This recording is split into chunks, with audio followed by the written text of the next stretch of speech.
జపాన్కో చైనాకో వచ్చినటువంటి పరిస్థితి మనకి కూడా వస్తుంది.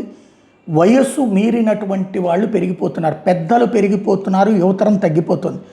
ఆంధ్రప్రదేశ్లో పనిచేసే వయసు వాళ్ళ జనాభా కూడా తగ్గిపోతుంది. 2030 నాటికి దేశంలో సగం కంటే ఎక్కువ రాష్ట్రాలు వృద్ధాప్యంలోకి వెళ్ళబోతున్నాయి. ఇప్పటికే వృద్ధాప్య రాష్ట్రాలుగా తమిళనాడు, కేరళ వచ్చినాయి. యువ జనాభాతో బీహార్, మధ్యప్రదేశ్, ఉత్తరప్రదేశ్, ఛత్తీస్గఢ్, జార్ఖండ్, హర్యానా రాష్ట్రాలు ఉన్నాయి. ఇది ఆర్బీఐ చెప్తున్నటువంటి నివేదిక.